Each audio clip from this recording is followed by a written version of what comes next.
All right, welcome aboard, guys. Today I'm gonna be tackling this vulnerability scanner overview. I'm almost done with this particular cybersecurity 101 learning path from TryHackMe. So I just have to do that, and then okay, let me check real quick. Did I do CyberChef the basic? Because there were some modules that I have previously done. So okay, I will probably advance this, and the KPA basics today. And yeah, oh no, I already completed this one, right? Malicious capabilities. Okay. Okay, yeah. So let's get to business, right? Uh, one bucket at a time. Um, okay. So, vulnerability scanner overview. Learn about vulnerability scanners and how they work in a practical scenario. Okay. So, what are vulnerabilities? Imagine you're living in a small, lovely house. Okay. One day you notice that your roof has many small holes. If not treated, these small holes can cause significant problems. During rain, water can come through these leaks and damage your furniture. Dust particles and insects can enter the house through these tiny holes. These small holes are a weakness in your home that can lead to significant problems in the future if not addressed timely. These weaknesses are known as vulnerabilities. You start repairing the roof to fix this problem and keep your home safe. This process of fixing the vulnerabilities is known as patching. Digital devices also have vulnerabilities inside their software or hardware. These are the weaknesses in the programs or hardware that an attacker can leverage to compromise the digital device. These vulnerabilities may sound normal to you, like the small holes in the roof of a house that can be repaired anytime. However, the vulnerabilities in digital devices can lead to massive damage if not noticed on time. Hackers are always searching for these weaknesses and they make their way to your systems or networks by exploiting them. The interesting thing about digital device vulnerabilities is that you cannot notice them as easily as the holes in the roof until you dedicate yourself to hunting them down. After hunting these vulnerabilities down, the process of patching starts, where fixes are applied to protect the vulnerabilities. This room is about learning how to hunt these vulnerabilities in digital devices. We will study some of the available tools to automate this hunting and leverage one of the tools to demonstrate how it's done practically. So the learning objectives are vulnerability scanning and its types, tools used for vulnerability scanning, OpenVAS, vulnerability scanner demonstration. I would guess this is one of those tools. And then practical exercise. Okay, so what is the process of fixing the vulnerabilities called? That's called patching, right? Okay, vulnerability scanning. Vulnerability scanning is the inspection of digital systems to find weaknesses. Organizations carry critical information in their digital infrastructure. They must regularly scan their systems and networks for vulnerabilities, as attackers can leverage these vulnerabilities to compromise their digital infrastructure, resulting in a considerable loss. Vulnerability scanning is also an important compliance requirement of many regulatory bodies. Some security standards advise performing vulnerability scanning quarterly, while some advise performing it once a year.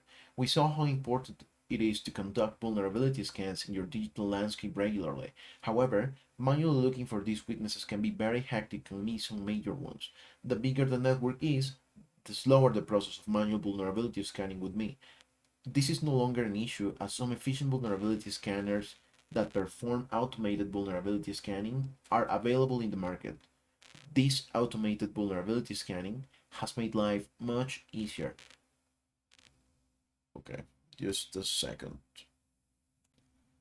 Okay, so as I was saying, this automated vulnerability scanning has made life much easier. You only need to install the tool and give it an IP address for a host or a network range for a network. It will start checking vulnerabilities and give you an easy to read report with the details of the vulnerabilities found. After identifying vulnerabilities, organizations fix them by making changes to a software program or system. These changes are referred to as patches. Vulnerability scans can be categorized into many types. However, the major categorization of these scans are explained below. Authenticated versus unauthenticated scans. Authenticated scans require the subject host's credential and are more detailed than unauthenticated scans. These types of scans are helpful for discovering the threat surface within the host. However, unauthenticated scans are conducted without providing any credential of the subject host. These scans help identify the threat surface from outside the host. So the difference between authenticated scans and the unauthenticated scans is, for authenticated, the credentials of the subject host must be provided to the vulnerability scanner, while in the unauthenticated scans, the vulnerability scanner does not require any host credentials. It only needs the IP address. Okay. In authenticated scans, it identifies the vulnerabilities that can be exploited by the attackers having access to the host. It also provides a deeper visibility into the target system by scanning its configuration and installed applications. For example, scanning an internal database by providing its credentials to the vulnerability scanner. And then for the unauthenticated scan, it identifies the vulnerabilities that can be exploited by an external attacker having no access whatsoever to the subject host. It is less resource intensive and straightforward to set up. For example, scanning a public facing website for vulnerabilities that any user can exploit. So, internal versus external scans. Internal scans are conducted from inside the network, while external scans are conducted from outside the network. Let's see a few of their differences below. So, for internal scans, it's conducted from inside the network, it focuses on the vulnerabilities that can be exploited inside the network, and it also identifies vulnerabilities that will be exposed to the attackers once they get inside the network, because that's what the attackers are trying to do, right? They attack a host and they are trying to infiltrate into the network, and from there they will be basically able to conduct any internal scans. So as for the external scans, conducted from outside the network, it focuses on the vulnerabilities that can be exploited from outside the network, identifies the vulnerabilities exposed to the attacker from outside the network. Okay, so external scans and internal scans. Okay, makes sense, right? So, the choice between vulnerability scan types depends on several factors. Authenticated scans are often used for internal vulnerability scanning, while unauthenticated scans are mostly used for external vulnerability scanning. So, which type of vulnerability scans require the credentials of the target host? That would be the authenticated scan. Authenticated? Yeah, okay. So which type of vulnerability scan focuses on identifying the vulnerabilities that can be exploited from outside the network? That will be the second, right? The external. And then tools for vulnerability scanning. Now we have here some tools. So there are many tools available for performing automated vulnerability scanning, each offering unique features. Let's discuss some of the widely used vulnerability scanners. So Nessus. Nessus was developed as an open source project in 1998. It was later acquired by Tenable in 2005 and became proprietary software. It has extensive vulnerability scanning options and is widely used by large enterprises. It is available in both free and paid versions. The free version offers a limited number of scan features. In contrast, its commercial version offers advanced scanning features, unlimited scans, and professional support. Nessus needs to be deployed and managed on premises. Okay. Then Qualys. Qualys was developed in 1999 as a subscription-based vulnerability management solution. Along with continuous vulnerability scanning, it provides compliance checks and asset management. It automatically alerts on the vulnerabilities found during continuous monitoring. The best thing about Qualys is that it is a cloud-based platform, which means there is no extra cost or effort to keep it up and running on our physical hardware and manage it. Okay, that's sweet. Next post. Next post was developed in Rapid7 in 2005 as a subscription-based vulnerability management solution. It continuously discovers new assets in the network and performs vulnerability scans on them. It gives vulnerability risk scores depending on the asset value and the vulnerability's impact. It also provides compliance checks against various standards. Nextpost offers both on-premises and hybrid, cloud and on-premises deployment modes. Okay, the next one is OpenVAS, Open Vulnerability Assessment System. It's an open source vulnerability assessment solution developed by Greenbaum Security. It offers basic features with known vulnerabilities scanned through its database. It is less extensive than commercial tools, however, it gives you the flavor of a complete vulnerability scanner. It is beneficial for small organizations and individual systems. The next section will explore this tool in more detail by performing vulnerability scanning. Okay, almost all vulnerability scanners offer report capabilities. They generate a detailed report after every vulnerability scan. These reports contain a list of the vulnerabilities discovered, their risk scores, and detailed descriptions. Some vulnerability scanners offer advanced reporting capabilities that provide remediation methods for all the discovered vulnerabilities and allow you to export these vulnerability assessment reports in different formats. Each of the tools mentioned above has its strengths. When choosing a suitable vulnerability scanner for your digital assets, you must consider the scope, resources, depth of analysis, and other factors. Okay, I was just wondering, what's more effective when it comes to securing a particular system? Like for you to have a vulnerability tool, the scanner tool, like one of these, the paid ones, I don't know, or would it be better to actually hire a pen testing team and ask them to audit your system? I would assume the latter would be much more effective, although I'm not completely sure. Yeah, I mean, yeah, I'm still inclined to think that, yeah, like professional pen testers are better at basically compromising a system than a particular software, right? That's my thinking.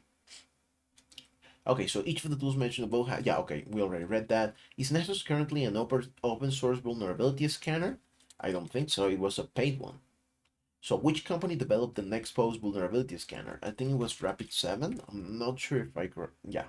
What is the name of the open source vulnerability scanner? OpenVAS. Yeah. CVE and CVSS. Okay. Imagine yourself as the person sitting on the help desk of an IT compliant office managing many clients. You deal with hundreds of complaints daily regarding IT outages or several other problems requiring support from your company. Let's see how CVE and CVSS help you track all these inquiries and complaints. Okay. Sorry, I wanna. I've got a little bit of a flu, so just give me a sec, please. I'm good. Okay, CVE. CVE stands for common vulnerabilities and exposures. Consider CVE a unique number for each of your inquiries and complaints. If there's any update to any issue, you can easily follow up on that using the unique CVE number. Coming out of the help desk sample scenario, this CVE number is a unique number given to vulnerabilities. This was developed by the MITRE Corporation. Whenever a new vulnerability is discovered in any software application, it is given a unique CVE number as a reference and published online in a CVE database. This publication aims to make people aware of these vulnerabilities so they can apply protective measures to remediate them. You can find the details of any previously discovered vulnerability in the CVE database. An example of a CVE number given to the vulnerability can be seen in the picture below. Okay. CVE prefix. Every CVE number has the prefix CVE in the beginning, and then the year, and then the arbitrary digits. This is the last part of the CVE numbers contains 4 or more arbitrary digits. Okay. Then CVSS. It stands for Common Vulnerability Scoring System. If we return to the help desk example again, you would always need to prioritize the complaints. The most efficient way to prioritize the complaints is by their severity level. What if all your complaints are registered with a score ranging from 0 to 10? Where a higher score indicates a more severe complaint. This will resolve the problem of prioritizing critical complaints. This is called a CVSS score. In the computing world, just as each vulnerability has a CVE number that uniquely identifies it, each has also a CVSS score that tells you its severity. The CVSS score is calculated by considering multiple factors, including its impact, ease of exploitability, etc. The severity as per the CVSS scores can be seen in the table below. Low, medium, high, critical. Okay. CVE stands for common vulnerabilities and exposures. Common vulnerabilities and exposures. Right? Okay. Which organization developed CVE? It was developed by MITRE Corporation. And then what would be the severity level of the vulnerability with a score of 5.3? 5.3 is between these, so it would be medium. Okay, on to the next, OpenVAS. I guess this is where we will be using this particular tool. So let's see. As discussed in task 3, OpenVAS is a complete open source vulnerability scanner. In this task, we will see how to conduct a vulnerability scanning using OpenVAS scanner. Installation. We will be installing OpenVAS on the Ubuntu machine. The installation of OpenVAS can be very hectic as it has many dependencies. We will use Docker to install OpenVAS. Docker is a platform that helps you create and distribute packages of different applications. These packages are known as containers. A container of an application has all the dependencies already installed inside it, so we do not need to spend more time installing the application's dependencies. For your ease, we have already installed the OpenVAS tool on the machine given for the practical exercise in the next task. However, just for your information, the installation steps are mentioned below. So we install Docker, and then we run Docker, accessing, okay. As the Docker is now installed on our machine, we'll run the following command to install the OpenVAS container with all the dependencies installed. Accessing OpenVAS, once you have completed the installation process mentioned above, you can access the OpenVAS web interface by opening any of your browsers and typing the following in the URL. Okay, this will take you to the login page of OpenVAS. Once you enter the correct login credentials, the following dashboard will open. The dashboard provides a comprehensive overview of all the vulnerability scans. Okay, I think I've seen this dashboard before. May have used this particular tool before, in probably a TryHackMe module. Performing a vulnerability scan. Now we're going to perform a vulnerability scan on a machine. The first step is to create a task. Hold on, I just want to boot the attack box for me to complete this box, because I don't think I have OpenVAS tool installed, do I? Picture permissions. Okay.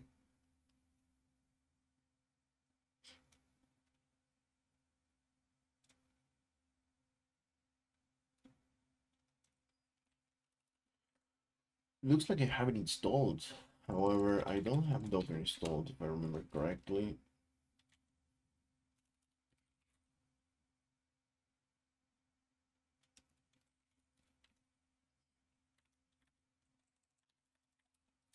Okay, so let's install that. Already installed. Now let's run this. Okay, Docker response from daemon conflict. The container name OpenVAS is already used by this container. You have to remove or rename the container to be able to use that name. See Docker around help. Okay. Once you have completed this, you can access OpenVAS, accessing this particular, but I cannot. This will take you to the login page of OpenVAS. Sure, but sudo OpenVAS. Okay.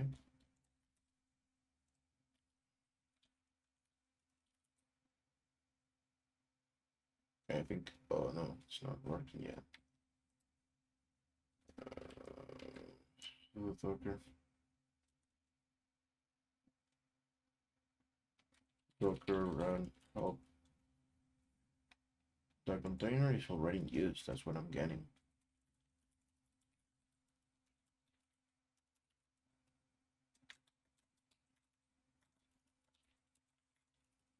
Um,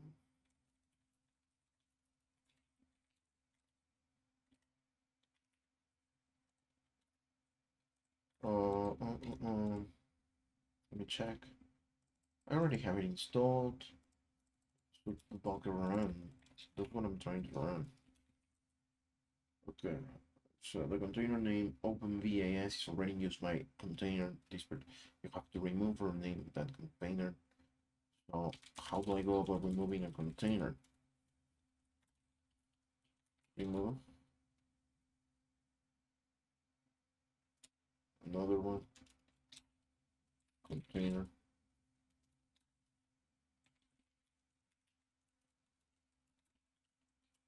Container.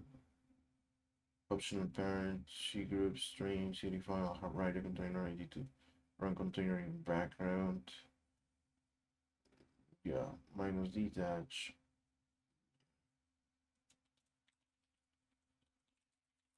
Okay, so add a notation to the container, pass through.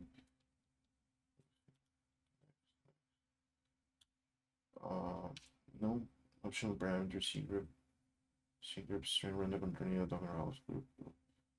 Okay, write a container ID to the file and container in background. For the host the container. And then to the container will pass start period of the container to initialize before starting out, retries, countdown, container hosting. inside the container before signals on reads processes. Okay, so what if I do docker run minus minus? It would be init, right? And then the container's name is OpenVAS. Permission denied, sudo. Unable to find, okay. Pool denies does not exist or may require docker login deny request access to resources denied. Okay. I don't even know if I have a Docker account. Docker help.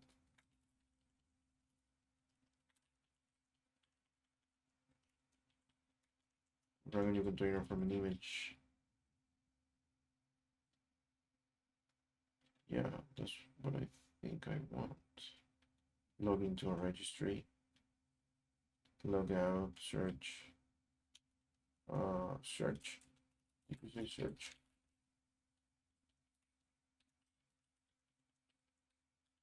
Docker hub. I don't know. Manage builds. Oh no. What? Accessing OpenVAS. OpenVAS. Okay, I guess I should better just start the attack box, which is where they already have that particular container installed on OpenVAS, working just fine. I will fix this afterwards when I want to just go to the room. So then performing a vulnerability scan. Now we're going to perform a vulnerability scan on the machine. The first step is to create a task inside the OpenVAS dashboard. We'll fill out the details for this task and execute it to run the vulnerability scan. Click the tasks option available inside the scans option displayed on the dashboard. You will reach the page where all the running tasks are displayed. We would not see any task on this page because we have not yet performed any scans. To create a task, click the start icon and then the new task option is highlighted in the screenshot. New task, okay. So then enter the name of the task and click the scan targets option as highlighted in the screenshot. My first scan and then the scan targets, right? Okay. Enter the name of the target machine and its IP address and click create. Okay, but are you even giving me a target machine here of the machine scanned in this task? Oh, okay. So no, not really. So what is the IP of the machine scanned in this task? It is 10.10.154.44.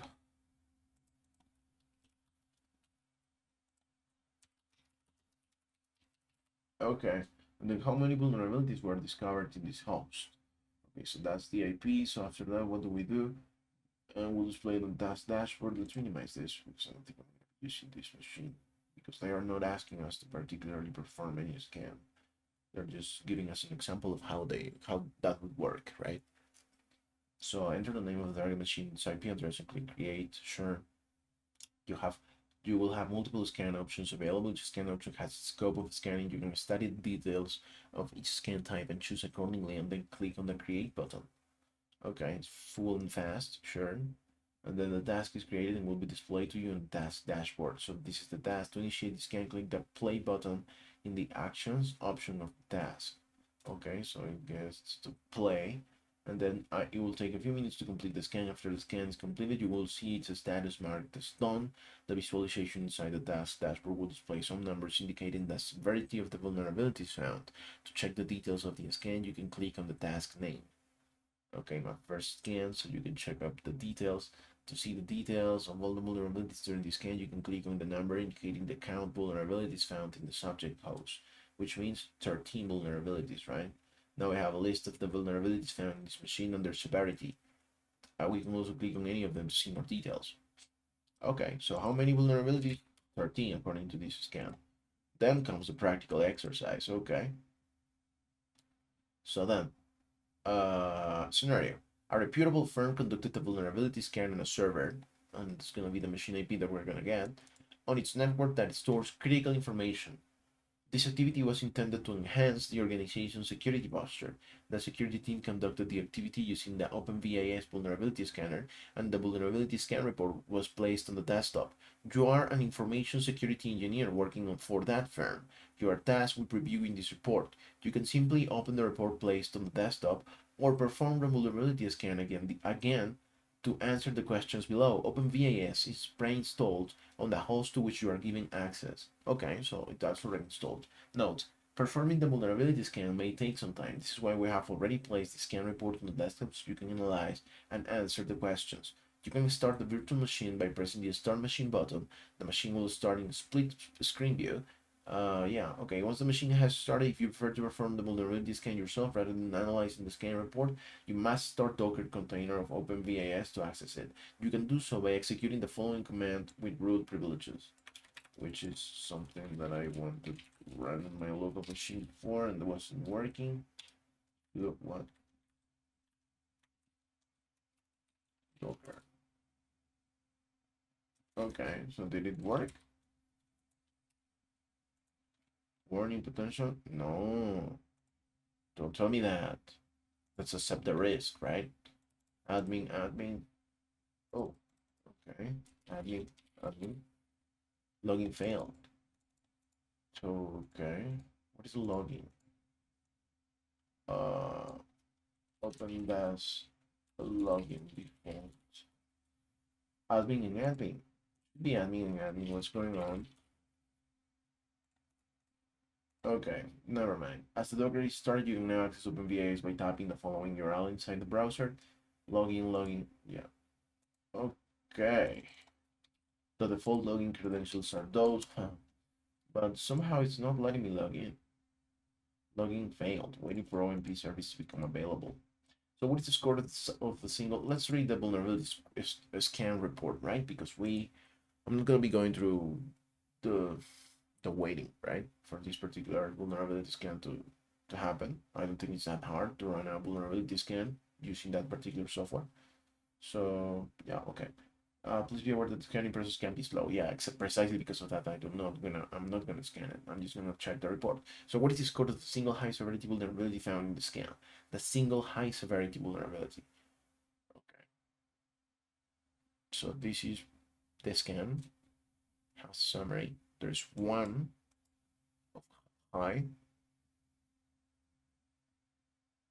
three medium. I'm sorry, I don't understand. High. So what is the score of the single?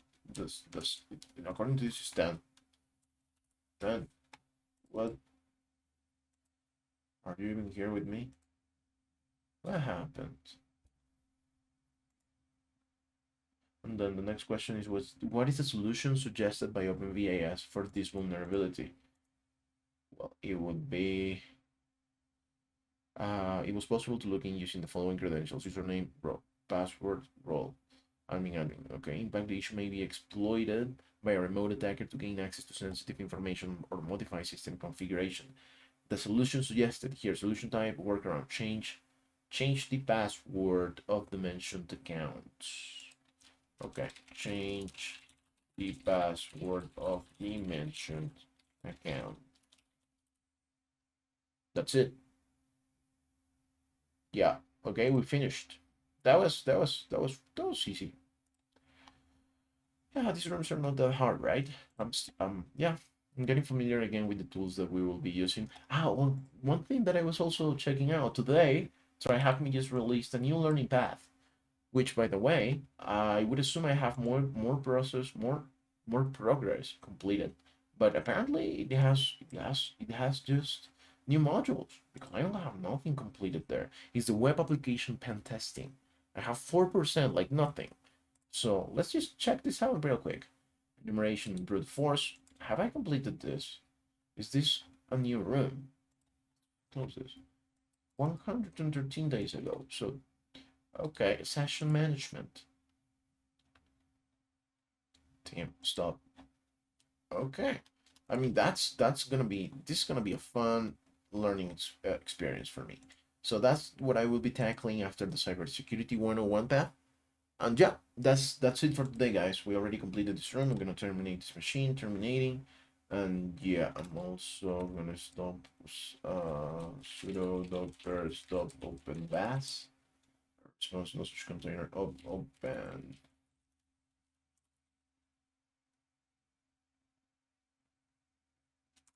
Right. Okay.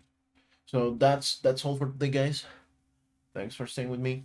Let's keep learning, right? Let's become proficient cybersecurity professionals by learning every day as much as we can. We gotta be curious always.